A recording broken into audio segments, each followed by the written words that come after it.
pakikis. Saksi!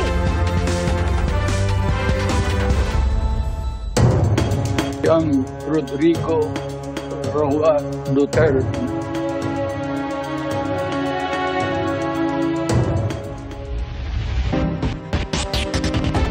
Mananatiling nakakulong si dating Pangulong Rodrigo Duterte sa ICC Detention Center sa The Hague, Netherlands. Kasunod po yan ang pagbasura ng ICC Appeals Chamber sa apela ng dating Pangulo para pagbigyan ng hiling niyang interim release. Ang sa abogado ng dating Pangulo, muli nilang hihingin ang pagpapalaya sa kanilang kliyente. Saksi, si Rafi Tima. The appeals chambers unanimously confirms the impugned decision. Kinatigan ng International Criminal Court o ICC Appeals Chamber ang desisyon ng ICC Pretrial Chamber 1 na ibasura ang hiling na interim release ni dating Pangulong Rodrigo Duterte. Tinanggihan nito ang tatlong grounds na inilatag ng depensa sa kanilang apela. Una, ang sinabi ng depensa na nagkamali ang pretrial chamber sa pagsabing magiging banta sa investigasyon at sa mga testigo si Duterte sakaling makalaya siya. The appeals chamber observes that Mr. Duterte's alleged involvement in briefing individuals is but one of the factors that the pretrial chamber took into account to support its conclusions on Mr. Duterte's inclination to interfere with investigations against him. The defense has failed to show that the pretrial chamber's approach was unreasonable. For these reasons, having rejected the defense's argument under this ground of appeal, the first ground of appeal is rejected. Pangalawa, ang sabi ng depensa, hindi raw dapat isinawalang bahala ang garantiya ng host country na tatanggap kay Duterte. The appeals chamber considers that the defense has failed to show how the pretrial chamber erred in its assessment of the proposed conditions of release and state warranties. For the foregoing reasons, the second ground of appeal is rejected. At ang ikatlo, ang sinabi ng depensa na hindi isinaalang-alang ng pretrial chamber ang humanitarian conditions para sa pagpapadaya sa dating Pangulo gaya ng kanyang medical condition. The defense has failed to demonstrate that the pretrial chamber's assessment was unreasonable. Accordingly, the appeals chamber finds that the defense has failed to show that the pretrial chamber erred in its assessment. For these reasons, the third ground of appeal is rejected. Pinala ang desisyon ng appeals chamber at hindi na pwedeng iapela. Halos 9 na buwan nang nakakulong si Duterte sa detention center ng ICC sa The Hague, Netherlands para sa reklamong crimes against humanity kaugnay sa madugong drug war ng kanyang administrasyon. Wala sa pagdinig ang dating Pangulo na piniling hindi dumalo. Ang kanyang abogado na si Attorney Nicholas Kaufman ang kumatawan sa kanya. Sa isang pahayag, sinabi ni Kaufman na hindi kailanman pinayagan ng ICC Appeals Chamber ang interim release ng sinumang nahaharap sa crimes against humanity. Inihintay raw nila ang resulta ng medical evaluation kay Duterte at muli daw nilang hihingin ang pagpapalaya sa kanya. Ipapakita daw nilang dahil sa kanyang physical condition, hindi nito kayang tumakas at hindi siya banta sa mga testigo. Ayon sa pamilya Duterte, tinatanggap nila ang desisyon ng Appeals Chamber. Patuloy raw silang makikipagtulungan sa defense team at patuloy ring susuportahan ang dating Pangulo. Naging emosyonal naman ang mga taga-suporta ng dating Pangulo na nasa labas ng ICC. Hindi rin naitago ng mga kaanak ng EJK victims ang kanilang emosyon matapos marinig ang desisyon ng Appeals Chamber. Masaya po ako at yun na yung pa-birthday na ng anak sa anak ko. Makakamta niya na talaga ang tunay na katarungan na hindi siya nakalabas at hindi napayagan. Pero umpisa pa lang po ito, hindi po ito yung trial. At least may pag-asa na kami.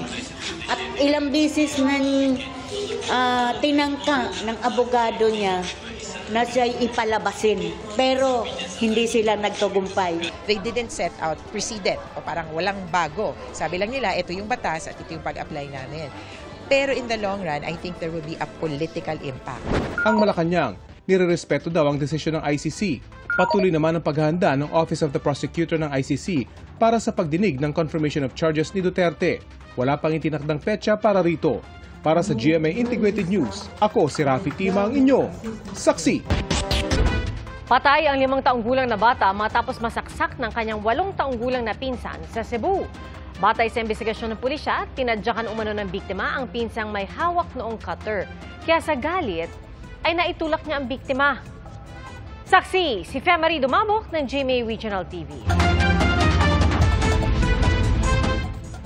Bangkay na lang na matagpuan ang 5 taong gulang na lalaki sa isang sapa sa Argao, Cebu. Ang itinuturong may sala, pinsan ng biktima na 8 taong gulang pa lang. Ayon sa ina ng biktima, Miyerkules ng hapon nang pumunta ang kanyang anak kasama ang kanyang pinsan para manguha ng shell sa sapa. Matapos ang 2 oras, umuwi raw ang 8 taong gulang na pinsan pero hindi na kasama ang kanyang anak. Ayon sa hepe ng Women and Children's Protection Desk ng Argao Police, base raw sa kwento ng 8 taong gulang na lalaki, tinadyakan umano ng biktima ang pinsan. Kaya sa galit ay naitulak niya ang biktima habang may hawak na cutter. Natamaan sa leeg ang batang biktima at natumba sa sapa. Sa takot ay iniwan daw niya sa sapa ang pinsan. Gusto daig ka nga mamatay siya dili.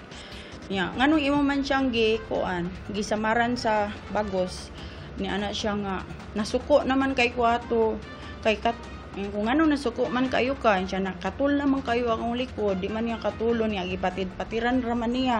Pero duda ang ina ng biktima dahil may iba pa rawang suga ang anak. Wala ka maluoy ato nang sa pulisya wala. Lagi siyang mindset ma'am. Roon sa man to sila mag-away. Suod yun kayo to sila ma'am. Sila magbula sila ra. Gusto siya kaya kung mabisan lang minor siya. Ikustodi lang siya sa daga DSWD. Wala gila kung hangyop nila. Humingi ng tawad ang sospek at iginiit na wala siyang masamang balak sa pinsan. Nasa kustudiya na ng Municipal Social Welfare and Development Office ang batang sospek na sasailalim sa intervention and rehabilitation. Sa Lapu-Lapu City, 3 lalaki na edad 18, 17 at 15 ang pinagsasaksak ng isang di pa nakilalang salarin. Ayon sa kwento ng isa sa mga biktima, naglalakad lang sila sa madilim na eskinita nang lumapit bigla ang lalaking tila nakainom. Hindi raw nila kilala ang lalaki. Ibumin niya, ingon siya na, sa problema daw na mo, anong hinunong mi? Wala, kami hinunong, rami ato, hinunong ako, tugito ko niya una niya. Dok, gisukmag sa akong barkada. Sukmag nila, gisukmag sa barkada. Kuwas lang kabaw na, ni bulhot o kutsilyo. Matapos ang insidente, sumakay sila ng jeep at nagpasaklolo sa kawani ng barangay Mactan na siyang nagdala sa kanila sa ospital. Nakalabas na ng ospital ang 2 sa mga biktima habang nasa ospital pa ang isa. Sinusuri na ng Lapu-Lapu City Police ang mga establishmento malapit sa pinangyarihan ng insidente kung may mga CCTV para matukoy ang salarin. Para sa GMA Integrated News, ako si Femari Dumabok ng GMA Regional TV, ang inyong saksi.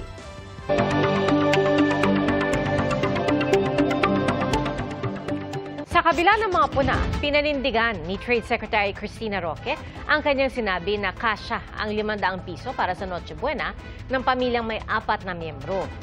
Tinanong po namin ang mga netizen, ano nga ba ang mabibili pang Noche Buena sa halagang 500 piso?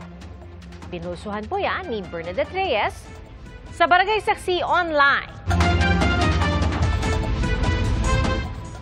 Maraming netizen ang napakunot ng noo nang marinig ang pahayag ni Trade Secretary Cristina Roque na kasya ang 500 pisong pang Noche Buena para sa isang pamilya. Pinaninindigan pa rin yan ni Roque, pero depende naman daw yan sa kung ilang tao ang magsasalo-salo. For 500 pesos kasama yung Christmas ham, spaghetti, fruit salad, macaroni salad, and Pinoy pandesal na 10 pieces. That's when someone asked me that, kung kasha yung 500 pesos, I said, yes, kasha yung 500 pesos for a family of 4 or less. Yung price naman ng Noche Buena, depende naman talaga yan sa sa kung ilan ang kakain. Tinanong namin ng mga kapuso online hanggang saan nga ba aabot ang 500 pisong budget para sa Noche Buena. Tingin ng isa, kulang talaga ang 500 piso na pang 1 kilong sinigang na baboy lang. May mga nagmungkahi ng iba't ibang mabibili nila. Sabi ng isa, pang 1 putahe lang ang ganyang budget. May chicken, patatas, carrots, tomato paste, vetchin, bigas at tinapay. Meron din naglista ng Noche Buena na may chicken, spaghetti at ham, pero ang tanong niya, mabubusog ba ang 4 na kakain? Sabi ng isa, market reveal daw kung saan makakabili ng mura at doon sila darayo para mamili. Ang iba, hinamon ng DTI na subukang mamili ng mga pang Noche Buena sa halagang 500 piso. Yung buong handa, may spaghetti, may ham, may keso, 500. Hindi po kaya. Hindi kaya yun. Hindi mo ramdam, maliban kung lumabas ka ng bahay, makita mo yung mga Christmas light. Pero meron ding nagsabing kaya naman ang budget na 500 pesos. Good for 2 persons, kanin, ulam at simpleng panghimagas. Sabi naman ng isa pa, makakabili na ng kalahating pansit canton, tinapay, soft drinks at 1 kilong manok. Okay na raw yan, ang importante ay magpasalamat sa Diyos at walang may sakit sa pamilya. Ang DTI dati nang naglabas ng listahan ng Noche Buena items kung saan makikita ang presyo ng mga produkto na maaari makabili ng panghanda sa halagang 500 pesos. All of those prices were taken from the Noche Buena price guide of DTI. Pwedeng diskartehan, definitely. And the prices are all in the price guide checked by the DTI. So I don't know what they're making a big deal about it when it's really cash. Komento ng palasyo, depende yan kung anong bibilin mo. Ano ba ang balak mo? Kasi di ba may nabibili naman na nakapack na yung pang chop suey. Mura lang yun. Tapos bumili ka ng bihon, toyo. Patawa ako ng question niya eh. Nag-isip tuloy ako, nag-compute ako tuloy. Kaya naman po pag simpleng handaan lang po. Kagaya ng bibili ng yung pa konti-konti lang, yung mahalaga yung magsama-sama yung buong pamilya. Pagkakasyahin na yung 500. Yung Pasko, hindi naman sa pagkain eh. Yung magsama-sama kayo. Yun ang importante. Para sa GMA Integrated News, ako si Bernadette Reyes, ang inyong saksi. Umakyat na po sa 128 ang nasawi sa sunog sa high-rise apartment complex sa Taipo District sa Hong Kong. Nasa 200 naman ang patuloy na pinaghahanap at kabilang po ang isang Pilipino. Base naman sa tala ng Konsulado ng Pilipinas sa Hong Kong, isang Pilipino ang sugatan sa sunog. Mahigit 6 na po ang nakaligtas. Patuloy namang bineberipika ang kalagayan at kinaroroonan ng 71 Pilipinong nakarehistro sa nasunog na gusali. Base sa investigasyon ng mga pulis sa Hong Kong, hindi gumagana ang mga fire alarm. Ayon pa sa mga otoridad doon, tinapos na ang rescue operations. Ayon sa kanilang Independent Commission Against Corruption, naglunsad na sila ng task force para imbestigahan ang posibleng katiwalian sa pagre-renovate ng gusali. Nauna nang lumabas sa investigasyon na gumamit ng mga delikadong material sa renovation gaya ng mga foam board na madaling magliyab.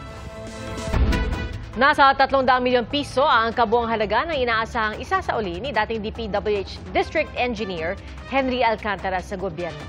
Ayon yan sa DOJ at kay Pangulong Bongbong Marcos. Kanina po, nagsauli na siya ng mahigit 100 milyong piso. Saksi si Jonathan Andal.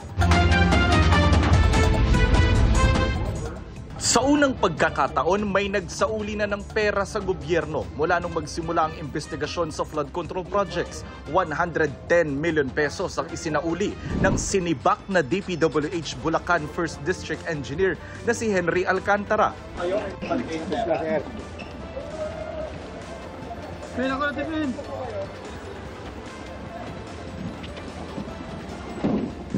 Maayos naman po siya. In high spirits kasi nga excited din siya na ibalik talaga itong pera to kasi nga parang sabi niya ito na lang ang matutulong niya para sa bayan. Ito ay pagpapakita ng kanilang good faith. Kasi sinasabi, di ba, pag nag-state witness, Mr. DOJ, narito po kami, gusto po namin tulungan ng gobyerno kasi nagsisisi na po kami. Dyan sa sinasabi mong pagsisisi, meron ka bang kinita? Opo, kumita po ako ng ganito. Teka, hindi naman sa'yo yan. Ibalik mo sa bayan. Mula sa DOJ, dinala ang sinauring pera sa Land Bank of the Philippines. Doon ito bibilangin at susiriin kung may counterfeit o peking bills bago i-turn over sa Bureau of the Treasury para maibalik sa kaban ng gobyerno. Sa taya ng DOJ, 300 million pesos ang dapat maibalik na pera ni Alcantara. Kaya may isasauli pa raw si Alcantara sa Disyembre. Pag sinabi niya, halimbawa, nag-deliver ako ng ganito, diba? Nag-deliver ako ng total na 1 billion pesos. At dito po sa deliver ko ng 1 billion pesos, meron po akong kinitang 2%. Inuuri namin yung salaysay, kung makatotohanan o hindi, at doon po namin binabase yung restitution. Ayon sa DOJ, magsasauli rin ng pera si dating DPWH Undersecretary Roberto Bernardo na gaya ni Alcantara ay provisionally admitted sa WPP o Witness Protection Program. Sabi ngayon ng DOJ sa 5 flood control cases, 3 na yung submitted for resolution. Ibig sabihin, titimbangin na ng mga piskal kung may sapat bang ebidensya para paharapin sa mga kaso sa korte yung mga inirereklamong dating opisyal ng DPWH. Ang pagsasauli ni Alcantara ng pera nabanggit din ni Pangulong Bongbong Marcos. Si Henry Alcantara ay nagbalik na ng 110 million sa gobyerno at sa loob ng 2 linggo ay magbabalik pa ng 200 milyon. Iniutos din ng Pangulo na makipag-ugnayan ng Department of Transportation at Civil Aviation Authority of the Philippines sa mga opisyal sa Malaysia at Singapore. Kaugnayan ang ari-arian ni dating Congressman Zaldico na saklaw ng freeze order ng Anti-Money Laundering Council. Nahaharap si Ko sa mga kasong malversation at graft kaugnay sa anomalya sa 289 million peso flood control project sa Nauhan Oriental, Mindoro. Ang mga pag-aari na helicopter at saka aeroplano ay mukhang doon tinatago ni Zaldico. At nakarehistro po ito sa kanyang kumpanya na tinatawag ng Misbis Aviation and Development Corporation. Wala pang bagong pahayag ang kampo ni Ko pero nauna nang sinabi ng kanyang abogado sa kumpanya at hindi personal na pag-aari ni Ko ang air assets. Pero paninindigan ng Pangulo anumang galaw at disposisyon sa mga ito bawal dahil sa freeze order ng AMLA. Babala ng Pangulo sa mga pugante sa kaso kaugnay sa anomalya sa flood control. You cannot steal from Filipino people and expect to hide or fly away on your private jets. You have the money to run, but you cannot outrun the Republic of the Philippines. Kaya kayo mga pugante, umuwi na kayo. Ang payo ko sa inyo, hindi na kayo turista. Hinahabol na kayo ng batas. Sa 16 na inisyuhan ng warrant ng Sandigan Bayan, 7 pa ang hinahanap kabilang si Ko. Kanina, tinangkang isilbi ng PNP at NBI ang warrant laban sa 3 opisyal ng SunWest na mga kapwa-akusado ni Ko, sina Consuelo Daito Aldon, Anthony Lingo at Noel Yapcao. Nakatanggap ang mga otoridad ng impormasyon na nasa isang hotel sila sa Pasay, pero hindi natunto ng mga akusado. Ang Independent Commission for Infrastructure naman, sisimula na ang kanilang live streaming ng mga pagdinig sa susunod na linggo. Ayon sa ICI, kung hihiling ang inimbitahan nila ng executive session, pagbibigyan nila kung ang idadahilan ay pasok sa kanilang guidelines. Gusto namin i-balance yung karapatan ng taong bayan on information, at the same time the individual rights of our resource persons at kung sino man yung kanilang mame-mention o madadawit sa kanilang testimony. Nitong Miyerkules, 8 dati at kasalukuyang kongresista ang inirekomenda ng ICI at DPWH na makasuhan ng plunder at iba pang kaso dahil sa kanilang koneksyon umano sa mga kontraktor. Si Congressman Edwin Garjola itinanggi ang mga alegasyon at sinabing handa siyang harapin ang testigo na nagdawit sa kanya. Handa ring makipagtulungan si Surigao del Norte 1st District Representative Francisco Matugas sa investigasyon. Magsusumitian niya siya ng mga kailangan dokumento o records at wala umano siyang itinatago. Nauna nang itinanggi ni na Congressman James Ang at Joseph Lara ang mga alegasyon ng katiwalian. Wala pang pahayag si Nako. Gayon din ang mga kongresistang sina Jet Nisay, Agustina Pancho at Noel Rivera. Para sa GMA Integrated News, ako si Jonathan Andal, ang inyong saksi. Hindi ikinababahala ni First Lady Lisa Araneta Marcos ang pagdawit sa kanya ni dating Congressman Zaldico sa umano'y anomalya sa pag-aangkat ng produktong pang-agrikultura. Ayon po yan sa Malacanang. Kilala po natin ang First Lady kung paano mag-react sa mga ganitong negatibo na mga balita, mga kwentong walang basihan. Magkikibit balikat lang ang First Lady, alam natin kasi at alam niya kung anong katotohanan. Sa isang post ng unang ginang, nagpasa rin siya sa anyay mga gumagamit ng drama. Dagdag niya, mas bibigyang pansin niya ang pagtuturo ng batas kung saan ang katotohanan ang pamantayan. Mga kapuso, maging una sa saksi. Mag-subscribe sa GMA Integrated News sa YouTube para sa iba't ibang balita.